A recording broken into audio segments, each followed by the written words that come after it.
Welcome to the podcast. I'm Angela Bobier, and this is Life in the Talbot Settlement, brought to you by Tyrconnell Heritage Society, operators of Backus-Page House Museum. In this series, we will do our best to give you a full appreciation of the history of Western Elgin County in southwestern Ontario, from First Nations to the early settlers to the 1950s. Sit back, relax, and enjoy. Before we begin, I'd like to acknowledge funding from Tyrconnell Heritage Society, operators of Backus-Page House Museum. Hi everyone, welcome to episode 37 of our podcast. In today's episode, we're going to be talking about pests, prey, and predators of the Talbot settlement. I'd like to acknowledge the funding from the Department of Canadian Heritage and Tyrconnell Heritage Society, operators of Backus-Page House Museum, and a big thank you to our producer and scriptwriter, Katlyn Reintsma. Once long ago, Irish, Scottish, and English families came to the Talbot settlement to establish a new life here in Upper Canada. They would be faced with the vigorous task of clearing land, establishing shanties or log cabins, clearing the way for roads, and cultivating their fields. Now, the land 200 years ago looked vastly different from what we see today.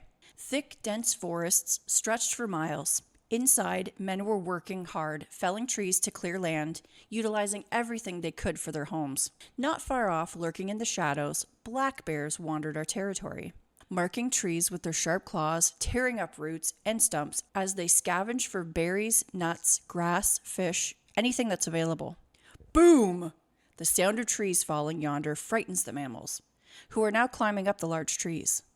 A wail of a human baby crying sounds off in the distance, followed by deep growls, jaw snapping, and loud snorts. A young cub, feeling threatened by the arrival of the settlers, cries out to its mother. She answers its calls, beckoning her baby to follow. On the ground, a track can be spotted. A 5x5-inch impression left in the forest floor. 5 thick claw marks ingrained in the ground. Soon, when the days become shorter and the temperature cooler, the black bears will begin to search for a denning site. A large enough space to accommodate for the bear when it's curled up. Under a tree stump, overturned log, or in a hole in the side of a hill are all suitable. The waters of the area swarmed with fish, while wild ducks covered the ponds. In the thick forests of Elgin County, various sounds would echo. The calls of a wild turkey, the screeches of the wildcat, the hooting of owls, and the howling of a ravenous pack of wolves into the night air.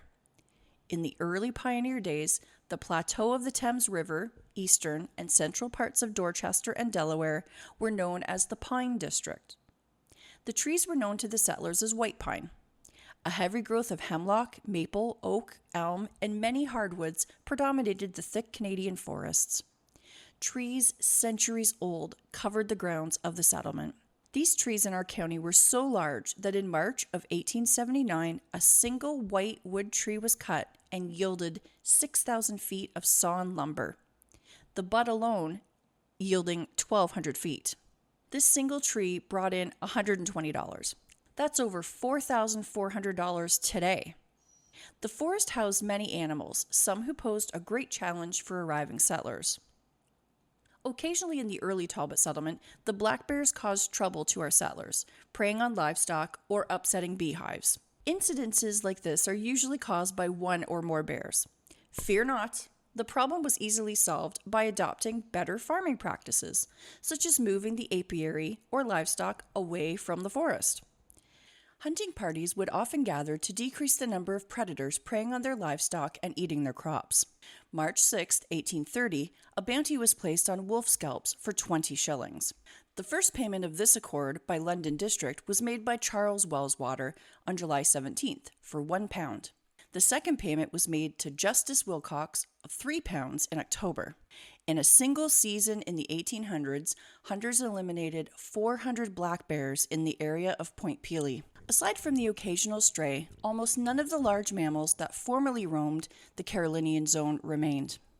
Due to the rapid urbanization starting in the 1800s and the associated loss of forest habitat that has been converted to agricultural land or cleared for development, most of the large species extirpated the settlement. Extirpation, also known as local extinction, occurs when species, plants, or animals cease to exist in certain geographical locations. The population or species relocates to a different area. In our case, most large mammals headed north. Today, in parts of southwestern Ontario, bears can be spotted far from their homes. Some sightings have been reported in the urban outskirts of London, Ontario. By the beginning of the 20th century, the northern river otter, fisher, American marten, black bear, wolf, cougar, Canadian lynx, and bobcat vanished from the region of southwestern Ontario. Moose and elk disappeared even earlier, during the initial European settlement in the late 1700s and early 1800s. Want to hear more about the wolves of the area and their relation to our settlers? Go back and check out episode 6, where we tell the tale of a brave individual who had a spine-chilling run-in with wolves. The clearing of land was a daunting task. Prowling bears, wolves, foxes, rattlesnakes, and many more potentially dangerous wildlife roamed our settlement. Rattlesnakes were quite common to the area, but were eventually pushed from the region once hogs were brought over by the settlers. Hogs have been known to stomp on the snakes as they come into their enclosures. The hog's 28 teeth and 4 tusks make killing the snake an easy task. The hogs simply stomp them to death, then pick up the snake by their mouths and eat them, often before the snake can get a chance to bite back. Nicholas Carter Brown, a sheep farmer, recalled his wolf-proof pen when being interviewed for Sim's History of Elgin County. He had designed his fence with high logs. On one side, the logs would reach 10 feet high. On the opposite, the logs were just high enough to reach the sheep's backs. From this, he slanted up a shanty roof until it went up 10 feet high. This roof did not cover the whole pen, only half or 3/4 thereabouts. This pen worked excellently. No wolf seemed to know how to get out. Although the wolves were in the enclosure with the sheep, they never seemed to attack any of them. Quote, "A wolf won't attack one prisoner," end quote. Next, we're going to talk about a story of the Zavitz family, who resided in Yarmouth Township. Daughter Mary was interviewed for Sim's History of Elgin County, Volume 3, and recalls what the wildlife of the Talbot settlement was like. When Mary's father, Jacob Zavitz, finished his cabin, he went to London on horseback to secure window glass and a door. While Mr. Zavitz was away, his wife tacked a quilt over the doorway and windows and remained awake all night as wolves howled about their cabin. Mrs. Zavitz kept a bright fire burning in the fireplace during the night to frighten off the animals. These incidents occurred before Mary was born, but she recalled her parents talking of them while she was a child. It is said that deer were plentiful in South Yarmouth at the time, and that on many occasions men would simply step out of their cabins and shoot a deer with their musket before breakfast. And I'm sure all the hunters listening to this are very jealous of that fact. Not only would the settlers have large mammals to be cautious of, but small insects posed a great threat. Pests disrupted their progress and their livestock. Swarms of biting insects, ranging in size from gadflies to horseflies, terrorized both animals and settlers alike. To combat the pests, farmers wore netted headgear, layers of grease, and used smoke, which all served as makeshift bug repellent. Many settlers in the area, like Andrew Backus of Backus-Page House Museum, kept sheep on their farms. Their wool was utilized for a variety of purposes, including clothing and textiles. Pests roamed the area, affecting the sheep and their wool. Sheep ked are tick-like insects that feed off blood. The ked causes pruritus, which is itchy skin, over much of the host's body. When affected by ked, sheep bite, scratch, and rub themselves to relieve the itch, thus damaging their wool. The settlers created a tobacco mixture that was rubbed on the sheep before they were sheared. This mixture killed the pests and would ensure the wool would be free of bugs. Crops were also commonly attacked by pests. Long ago, local farmers were once threatened with an invasion of the Colorado potato beetle.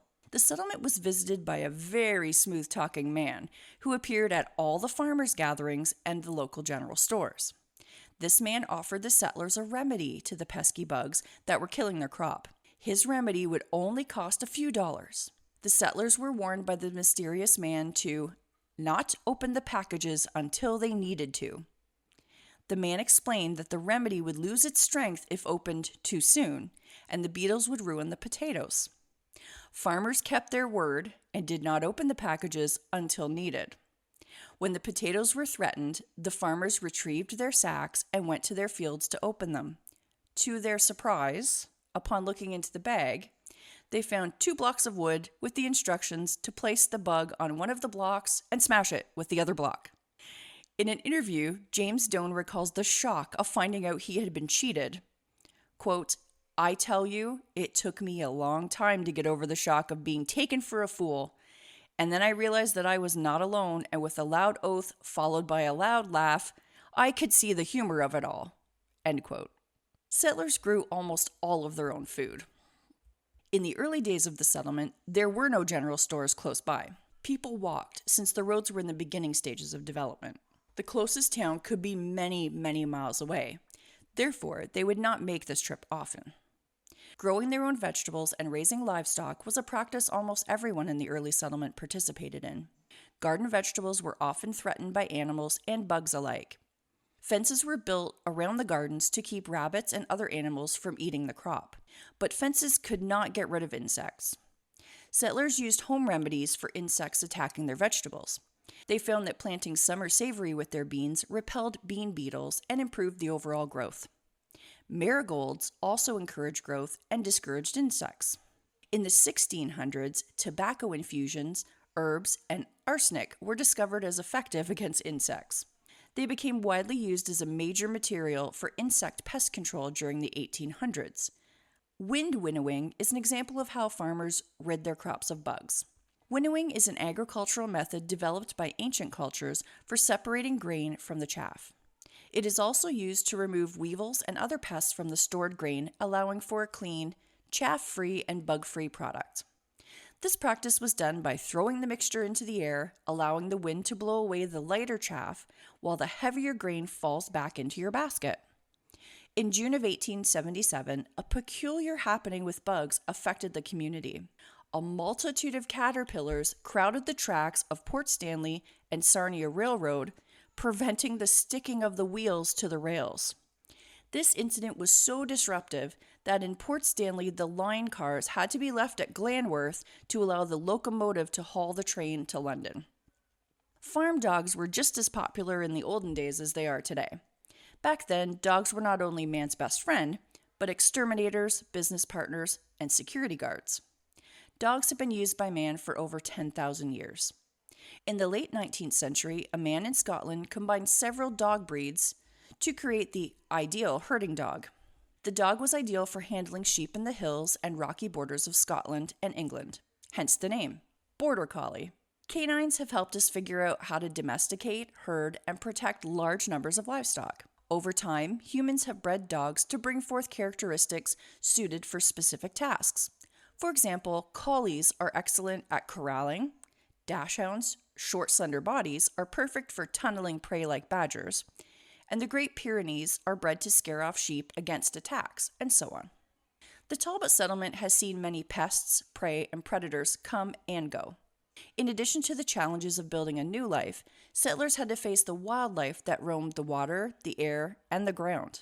Upon arrival, the natural system of the area was disrupted, and in turn created some tricky situation for our settlers. We hope you enjoyed today's podcast, and I thank you for listening. Please share the podcast with your friends and follow us on all social media platforms at Backus-Page House.